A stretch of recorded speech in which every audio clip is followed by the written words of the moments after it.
Hello everyone, welcome back to our series. EFT subject का जो हमारा सीरीज चल रहा था उसमें हमने बाउंड्री कंडीशंस देख लेते हैं। बाउंड्री कंडीशन से रिलेटेड हम न्यूमेरिकल सोल्व कर रहे थे, तो आज एक न्यूमेरिकल सोल्व करते हैं बाउंड्री कंडीशन से रिलेटेड। ठीक है, इलेक्ट्रिक फील्ड से जो बाउंड्री कंडीशन पढ़ा था उससे रिलेटेड हमने एक न्यूमेरिकल सोल्व कर लेते हैं। क्या गिवन है? टू एक्स टू होमोजीनियस अपने को फील्ड गिवन है, आइसोलेटेड डाइलेक्ट्रिक मीडियम यानी अपने को गिवन है Z is equal to zero, यानी मीट मतलब बाउंड्री कंडीशन क्या गिवन है, बाउंड्री गिवन है हमें Z is equal to zero.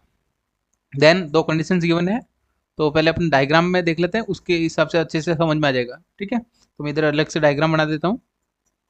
Yes, ठीक है, अपना गिवन क्या है, बाउंड्री कंसीडर किया है Z is equal to zero पे। क्या है, Z is equal to zero पे क्या है अपना बाउंड्री गिवन है। देन जेड के अबाउ क्या आ जाएगा, यहाँ पे Z greater than zero, down में क्या आ जाएगा जेड लेस देन जीरो। ये बाउंड्री का हमने कंडीशंस लिख दिया। देन और क्या गिवन है हमें, ग्रेटर के लिए दिया हुआ है एप्सिलॉन आर वन, क्या गिवन है अपना फोर गिवन है, यहाँ पे एप्सिलॉन आर टू यानी मीडियम का जो परमिटिविटी है वो गिवन है एप्सिलॉन आर टू थ्री। ठीक है, नेक्स्ट क्या गिवन है हमें, यस नेक्स्ट देखते हैं अपन यहाँ पे। तो इस बाउंड्री कंडीशन को सही से बना लेते हैं, जेड एक्सेस भी कंसिडर कर लेते हैं यहाँ पे। जेड एक्सेस ये क्या अपना जेड एक्सेस, राइट। देन अब इसको सोल्व कर लेते हैं। यहाँ पे क्या आ जाएगा अपना, यहाँ पे नेक्स्ट गिवन है इवन। इवन क्या गिवन है, यूनिफॉर्म इवन गिवन है हमें, तो इवन कंसिडर कर लेते हैं हम यहाँ पे जेड ग्रेटर देन जीरो के लिए। क्या गिवन है, जेड ग्रेटर देन जीरो में क्या गिवन है अपने यहाँ पे even, even vector, right. Then तो सेकंड वाला क्या आ जाएगा, ई टू कहाँ आ जाएगा, ई टू हम यहाँ पे कंसिडर कर लेते हैं ई टू वेक्टर, यानी ई टू सेकेंड मीडियम से फर्स्ट मीडियम में अपना क्या रहा है एंटर हो रहा है, राइट। अब अपने को फाइंड क्या क्या करना है वो देख लेते हैं। क्या फाइंड करना है अपने को, एक बार ई टू फाइंड करना है, लेस देन यानी जो सेकंड इलेक्ट्रिक फील्ड है ई टू वो फाइंड करना है। Then angle between E one and E two, E one and E two का फाइंड करना है विद इंटरफेरेंस। इंटरफेरेंस मतलब ये एंगल्स फाइंड करना है, तो एंगल्स का नाम दे देते हैं यहाँ पे, नेमिंग कर देते हैं। यहाँ पे सेकंड वाला है तो यहाँ पे थीटा टू लिख देते हैं, एंड ये फर्स्ट वाला है ये क्या जाएगा थीटा वन। कौन सा लेना है, जब ये जो बाउंड्री है बाउंड्री के साथ जो एंगल बन रहा है वो अपने कंसिडर करना है, ये एंगल नहीं कंसिडर करना है, जो बाउंड्री के पास में जो एंगल है उसको कंसिडर करना है। देन थर्ड क्या फाइंड करना है, एनर्जी डेंसिटी। एनर्जी डेंसिटी मतलब E is equal to half epsilon E square वाला फॉर्मूला यूज करेंगे यहाँ पे, राइट। यस, तो अब यहाँ पे सॉल्विंग करना स्टार्ट करते हैं। पहले जो गिवन डाटा है वो भी लिख लेते हैं यहाँ पे। गिवन क्या है हमारे पास, ई वेक्टर गिवन है, यानी ई वन गिवन है हमारे पास 5 ax cap minus 2 ay cap plus 3 az cap. ये किसमें गिवन है, किलो में, यानी 10⁻³ गिवन है। किलो का मतलब क्या है, 10⁻³ kilo volt per metre. Then next क्या गिवन है वो भी लिख लेते हैं यहाँ पे condition, Z greater than zero, epsilon r one का गिवन 4 गिवन है, जेड लेस देन जीरो, ये गिवन है epsilon are two is equal to given है हमें 3। ठीक है, ये हमें वैल्यूज गिवन है। देन नेक्स्ट फाइंड क्या करना है, ई टू। तो ई टू से पहले अपने क्या फाइंड कर लेते हैं, ई वन के जो perpendicular and normal component and tangential component find कर लेते हैं। कोई भी फील्ड अपना किससे बन के बना आता है, दो फील्ड से, दो कंपोनेंट से। क्या कंपोनेंट में यहाँ पे कंपोनेंट डिनोट कर देता हूँ, जो परपेंडिकुलर वाला है वो क्या जाएगा normal component of E one, E N one लिख देते हैं, नॉर्मल कंपोनेंट है फर्स्ट वाले के लिए। देन जो हॉरिजॉन्टल कंपोनेंट है वो क्या जाएगा E T one, and tangential component of electric field E one, E T one. ठीक है, सिमिलरली यहाँ पे क्या बनेगा, दो कंपोनेंट तो अलग कलर से डिनोट कर देते हैं। यस, यहाँ एंटर हो रहा है तो यहाँ पे क्या जाएगा normal component E N one, ये sorry N two, normal second वाले कंडीशन के लिए। देन यहाँ पे क्या जाएगा E T two, and second E two के लिए जो टेंजेंशियल कंपोनेंट है वो यहाँ पे लिख दिया हमने। ठीक है, तो पहले अपने normal component and tangential component find कर लेते हैं। नॉर्मल कंपोनेंट क्या है यहाँ पे डायग्राम से हम देख सकते हैं नॉर्मल कंपोनेंट क्या है पे, जो जेड एक्सेस में जा रहा है, तो जेड एक्सेस वाला कंपोनेंट क्या आ जाएगा नॉर्मल कंपोनेंट। यस, तो अपन यहाँ पे सॉल्विंग करना स्टार्ट करते हैं। ई एन वन, तो ई वेक्टर अपना गिवन है, तो ई एन वन क्या बन जाएगा, नॉर्मल कंपोनेंट ऑफ थर्ड वाला क्या है अपना 3 इंटू किलो है, किलो ए जेड केप या a z cap into kilo volt per metre. ये नॉर्मल कंपोनेंट कैसे लिखा, क्योंकि अपने यहाँ पे चेक कर सकते हैं डायग्राम, इसलिए मैंने डायग्राम पहले बताया कि डायग्राम में अगर समझ में आ जाएगा तो नॉर्मल कंपोनेंट कौन सा है जो जेड एक्सिस में जा रहा है, तो यहाँ पे जेड वाला कंपोनेंट कौन सा है 3 a Z cap, right. And kilo मतलब 10⁻³ वो भी साथ में लिखना है। ठीक है, क्या गया। देन और हमें क्या बताया कि जब भी कोई कंपोनेंट इलेक्ट्रिक फील्ड हो या मैग्नेटिक फील्ड हो, दो कंपोनेंट से मिलकर बनता है। तो E1 किससे मिलकर बना है? नॉर्मल कंपोनेंट या tangential component plus normal component, right, En1।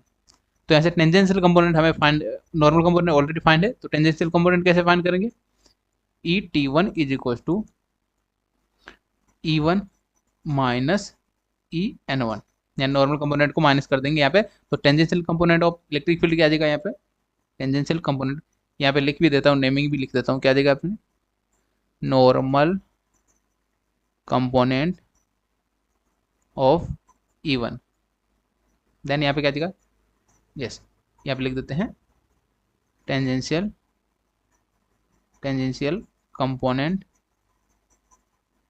Of E1, क्या आ जाएगा? Et1 को डिनोट कर रहा है, ठीक है। तो यहाँ पे फाइंड कर लेते हैं। Et1 क्या बन जाएगा? E1 क्या था हमारा?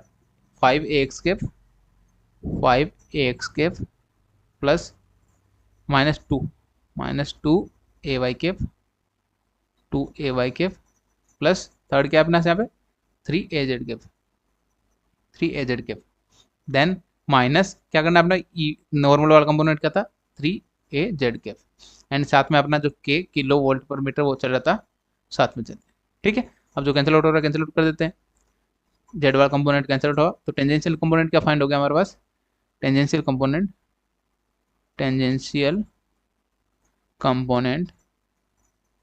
ऑफ E1 क्या आ जाएगा?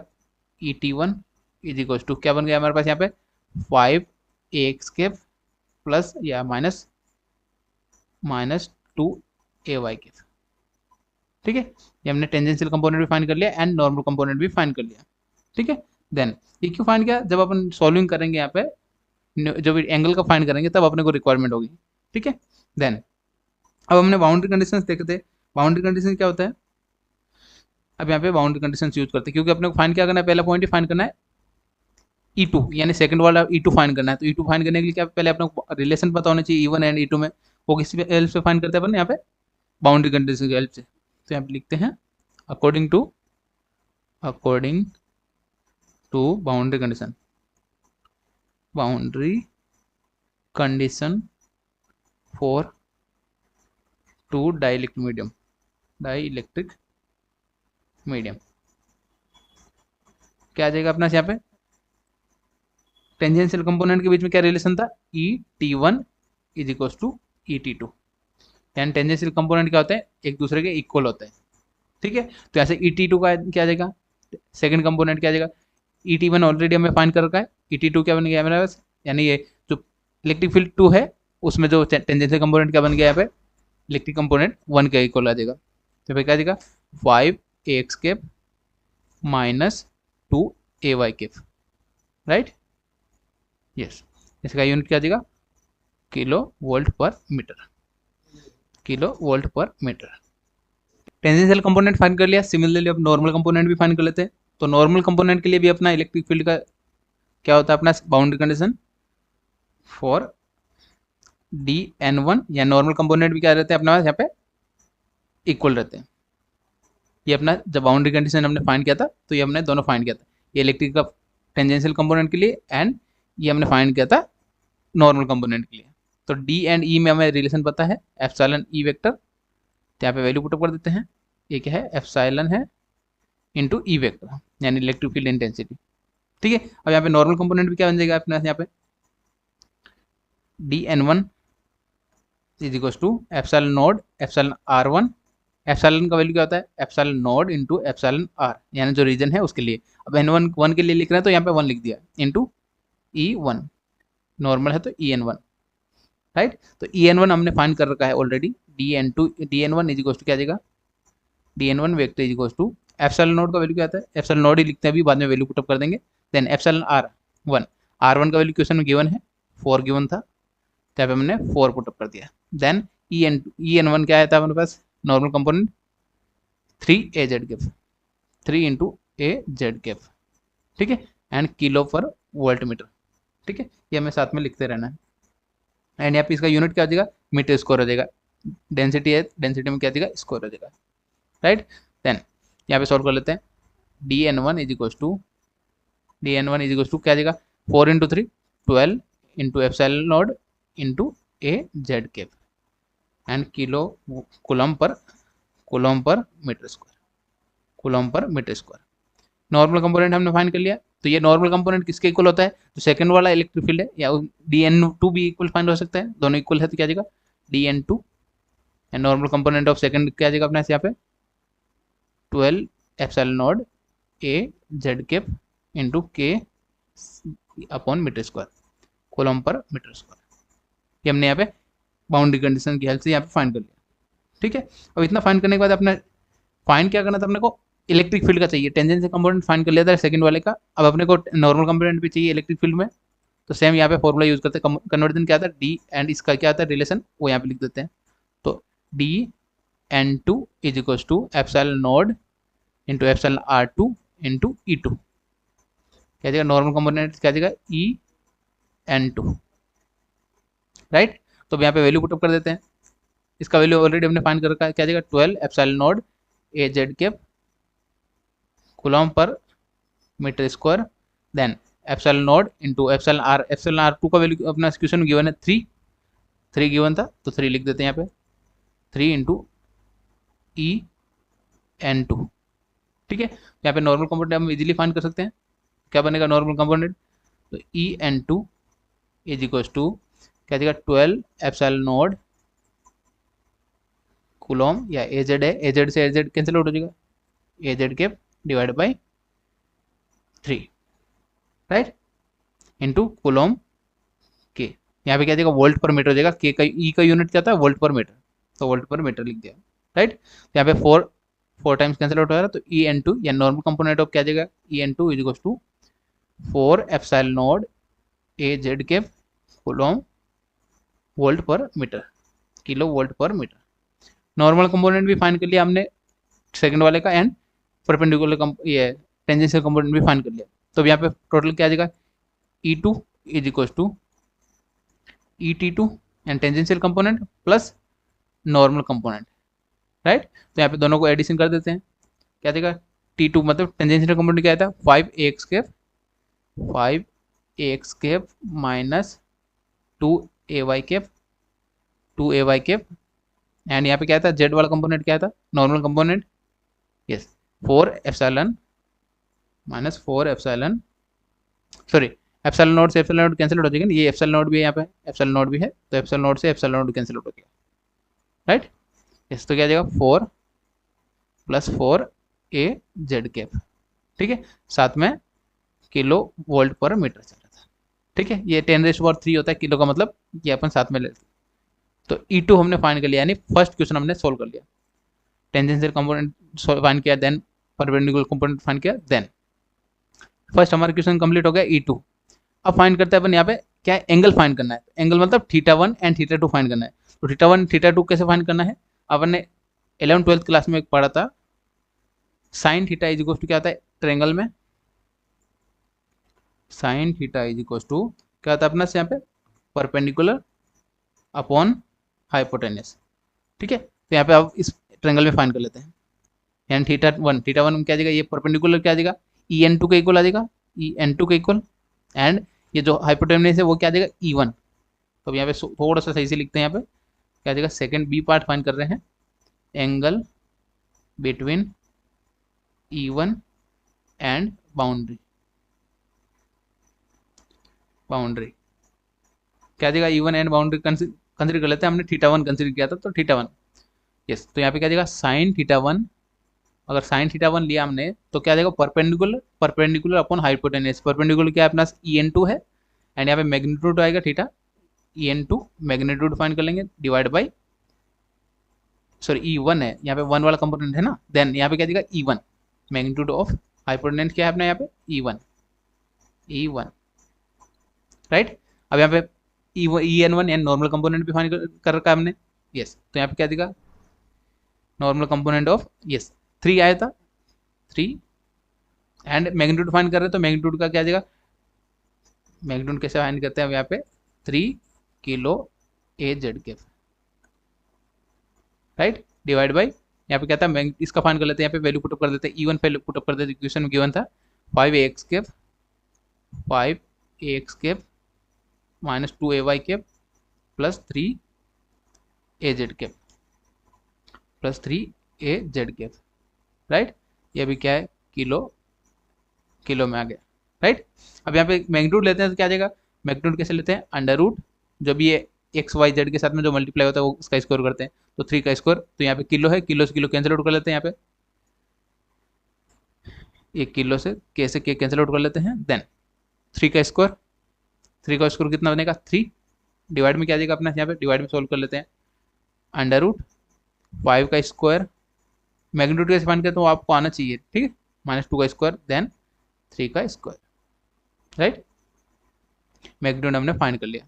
अब मैग्नीट्यूड क्या आएगा, 3 का स्क्वायर क्या आएगा 3, देन यहाँ पे क्या आ जाएगा 5 का स्क्वायर 25, 25 प्लस 4 29, एंड यहाँ पे क्या आ जाएगा 9 38, क्या आ जाएगा 38, तो रूट 38 आ गया। देन अब यहाँ पे क्या आ जाएगा sine theta 1 is equal to 3 upon root 38, ये हमने फाइंड कर लिया। तो यहाँ से हमें थीटा 1 की रिक्वायरमेंट है, तो थीटा 1 कैसे फाइंड करेंगे, साइन इनवर्स, साइन को दूसरे साइड में भेजा क्या आएगा साइन इनवर्स 3 अपॉन रूट 3, ठीक है। अब ये साइन इनवर्स का फंक्शन अपने पास कैल्सियम में होता है, तो यहाँ पे कैल्सियम फाइंड करने के बाद क्या वैल्यू मिलेगा, theta 1 is equal to 29.12 degree, angle किस में आता है, डिग्री में आता है, तो हमने डिग्री लिख दिया। सिमिलरली अब फाइंड करना है E2 के लिए, तो E2 के लिए भी फाइंड कर लेते हैं यहाँ पे, yes, angle between E2 and boundary,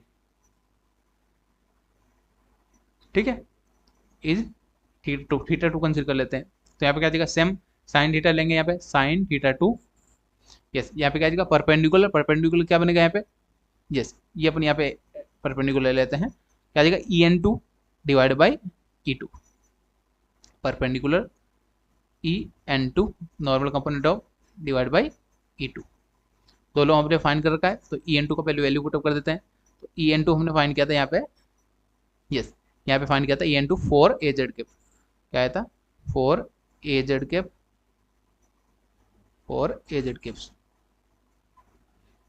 right. Then यहाँ पे किलो भी था, डिवाइड बाई E2 क्या है था हमारे पास, E2 हमने यहाँ पे फाइंड किया था 5ax कैप, यानी 5ax cap plus -2ay cap then plus 4az cap, ठीक है। देन यहाँ पे किलो था, किलो, ठीक है। अब कैसे के कैंसिल आउट हो जाएगा, यानी किलो वाला टर्म्स कैंसिल आउट हो जाएगा 10 पावर 3 वाला। देन अब यहाँ पे क्या करना है, मैग्नीट्यूड लेना है, तो मैग्नीट्यूड लेना मैं आपको बता चुका हूँ already, sine theta 2 is equal to क्या आता है अपने यहाँ पे मैग्नीट्यूड 4 का स्क्वायर किया डिवाइड बाई, यहाँ पे भी स्क्वायर कर देते हैं 5 स्क्वायर प्लस -2 का स्क्वायर प्लस 4 का स्क्वायर, ठीक है। अब यहाँ पे इसको सोल्व कर लेते हैं, सोल्व करने में क्या वैल्यू बन रहा है 4 डिवाइड बाई रूट 45, अगेन यहाँ पे थीटा 2 क्या आएगा साइन इनवर्स, साइन को अपोजिट दूसरे साइड में लिया क्या आ जाएगा साइन इनवर्स 4 अपॉन रूट 45। अब अपने पास यहाँ पे कैल्सियम फंक्शन होता है साइन इनवर्स का, तो यहाँ पे वैल्यू सोल्व किया क्या आ जाएगा 36.60 डिग्री, ये क्या आएगा हमारे पास वैल्यू फॉर थीटा 2, थीटा 1 हमने ऑलरेडी फाइंड कर लिया है।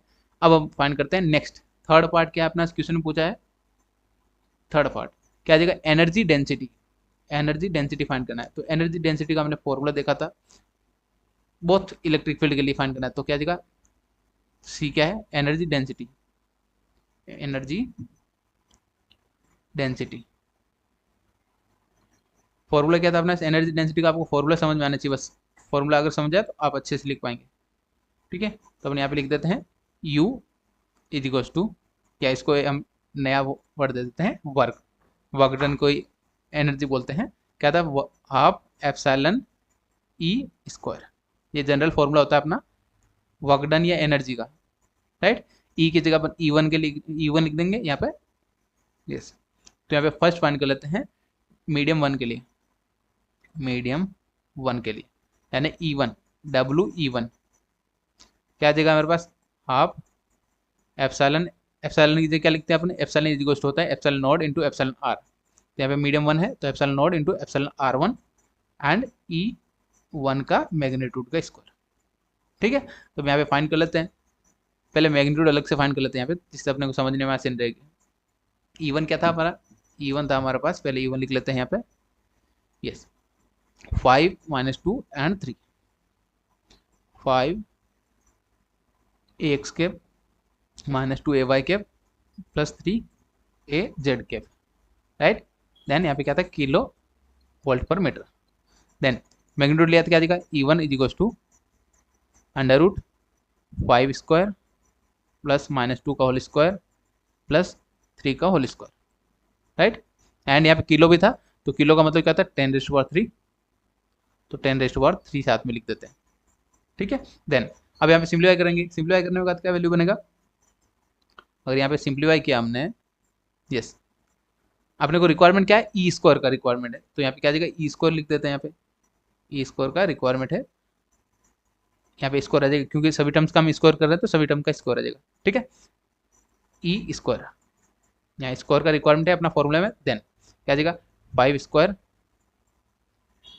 प्लस -2 का होल स्क्वायर प्लस 3 का होल स्क्वायर, देन साथ में मल्टीप्लाई में क्या आ जाएगा, 10⁻3 इंटू क्या आ जाएगा, 10⁻6, राइट। अब ये वैल्यू पुटअप कर देते हैं यहाँ पे, ये इनको सोल्व किया, 25 + 4 एंड यहाँ पे क्या आ जाएगा 9, तो 38 हो जाएगा। तो E1 का होल स्क्वायर क्या आ जाएगा हमारे पास यहाँ पे, 38 इंटू 10⁻6, राइट। अब ये वैल्यू पुटअप कर देते हैं यहाँ पे, यस, क्या आ जाएगा, WE1 = क्या आ जाएगा हमारे पास, हाफ एप्सिलॉन नोड का वैल्यू क्या था अपने, 8.85 इंटू 10⁻12 इंटू एप्सिलॉन R1 क्या गिवन है क्वेश्चन में, 4 गिवन था, तो यहाँ पे 4 पुटअप कर देते हैं, 4 इंटू, देन यहाँ पे ई स्क्वायर का वैल्यू क्या है हमारे पास, 38 इंटू 10⁻6। अब ये सभी टर्म्स को हम कैल्शियम इजीली सोल्व कर सकते हैं, तो यहाँ पे कैल्शियम में सोल्व करने के बाद क्या वैल्यू बनेगा, 6.726 into 10⁻4 joule per metre cube, ठीक है। तो WE1 क्या आ जाएगा, WE1 = 6.726 into 10⁻4 joule per metre cube. ये हमने फाइंड कर दिया energy density for electric field E1 के लिए। सिमिलरली E2 के लिए भी फाइंड करना है, तो फॉर्मूला वही रहेगा, मीडियम 2 के लिए लिख देते हैं यहाँ पे, मीडियम 2 के लिए क्या आ जाएगा, WE2 = half epsilon naught epsilon R2 into E2 का होल स्क्वायर, राइट। मैग्नीट्यूड का स्क्वायर करना है, तो यहाँ पे पहले E2 फाइंड कर लेते हैं, E2 हमने फाइंड कर रखा ऑलरेडी, क्या आ जाएगा, लिख लेते हैं यहाँ पे, क्या आ जाएगा, 5 - 2 4, 5 AX cap -2 AY cap plus 4 AZ cap, ठीक है। देन यस, यहाँ पे क्या आ जाएगा, साथ में था kilo volt per metre. Then magnitude find कर लेते हैं, मैग्नीट्यूड कैसे फाइंड करेंगे, मैग्नीट्यूड E2 = यहाँ पे स्क्वायर ही फाइंड कर लेता हूँ डायरेक्ट, जैसे वहाँ पे मैंने सोल्व करके बताया था, सेम यहाँ पे होगा, क्या आ जाएगा, 5 का स्क्वायर प्लस -2 का होल स्क्वायर प्लस 4 का स्क्वायर, देन साथ में क्या चल रहा था, किलो चल रहा था, 10⁻6 हो जाएगा, ठीक है। देन E2 का होल स्क्वायर क्या आ जाएगा, E2 होल स्क्वायर क्या बनेगा यहाँ पे, 25 प्लस 9 29 एंड 45, तो 45 इंटू 10⁻6, ये क्या अपने पास वैल्यू आ गया, राइट। ये वैल्यू पुटअप करने के बाद क्या आ जाएगा, अपने साथ से आ जाएगा। अब यहाँ पे वैल्यू पुटअप कर देते हैं, यस, यहाँ पे वैल्यू पुटअप करते थे, WE2 = हाफ एप्सिलॉन नोड क्या आता है, 8.85 इंटू